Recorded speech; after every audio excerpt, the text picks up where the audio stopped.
Hello class, this is Mrs. Ohms. Your remote learning for today is recorded this lecture for you. We are starting chapter 30.1. It's talking about careers. The first thing you need to think about when you're looking into careers is what your interests are.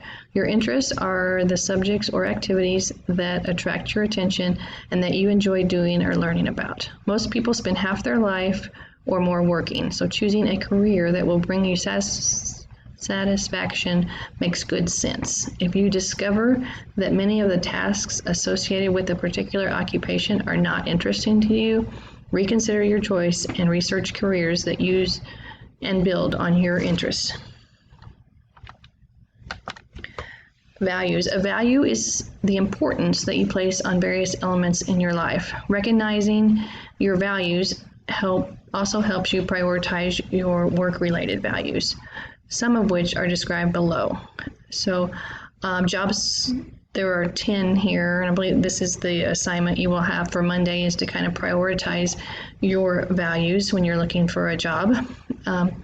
So job security has to do, of course, with having a steady long-term job. Leisure time, having time outside of work. Wages, being paid well for your work. Recognition, having a job that commands the respect and admiration of others. Creativity, having a job that allows you to express yourself or use your imagination. Advancement, having opportunities for promotion and advancements to more challenging responsibilities. If you are one that likes to kind of climb the ladder and advance in a career. Work environment, it may be important to you that you work outside, or that you work inside in an office, or that you work in a hospital. Those kind of work environment could be one of your top priorities. Flexibility. Pretty much anything in the medical field you have to be pretty flexible with. Being able to choose your work schedule, such as 9 to 5, Monday through Friday, or shift work. And sometimes that's more flexible than others. You know, the hospitals do not close, so if you need a 9 to 5 job, nursing or something like that might not be the best thing for you. If you like to have a challenge, having the opportunity to perform difficult or important tasks, and leadership opportunities. Do you want to be the boss? Do you want to be the supervisor? So on your homework assignment, it will be for you to take these 10 values that I've just talked about and prioritize, with number 1 being your top priority, 2 second, and number 10, of course, being what's least important to you. And there are no wrong answers. Everybody is different. It's just for you to kind of think about what your top values are. Abilities. An ability is something you do well, or your talents. You have many abilities. Most people have both specific abilities, such as playing the guitar or repairing machines, and then more general abilities that help them succeed in life, such as maybe being a good listener or being able to manage your resources well. It is much more pleasant to work in an occupation that uses your abilities. It is important to evaluate your abilities as you embark on your career search. Developing a career plan. Once you have identified your interests, values, and abilities, those are the 3 main topics we just talked about, you have taken the first step in developing a career plan. A career plan is a tool that shows you how to achieve your career goals. Your career plan should be specific, realistic, and attainable. It should include a long-range career goal as well as a series of short-term milestones that will help you get there. Once in a while, you should revisit your career plan and make adjustments or corrections.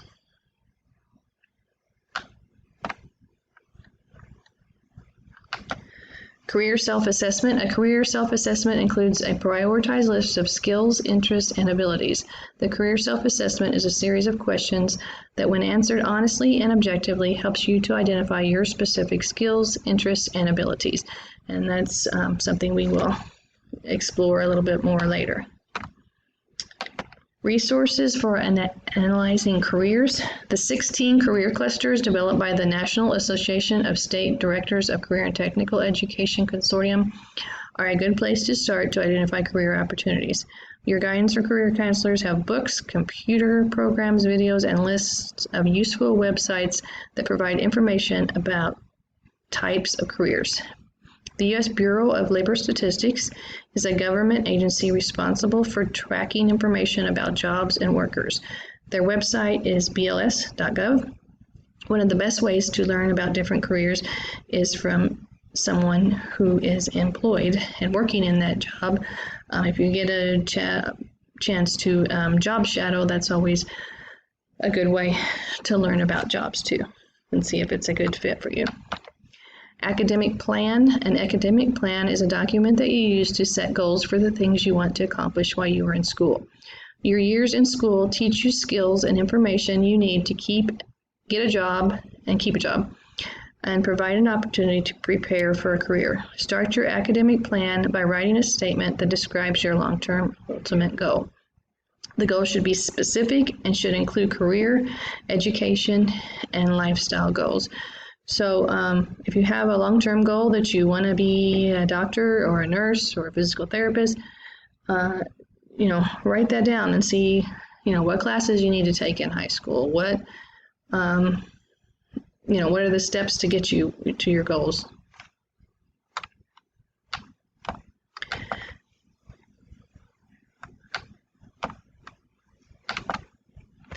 Career outlook. Your career plan should include an analysis of the outlook for the selected career or career cluster.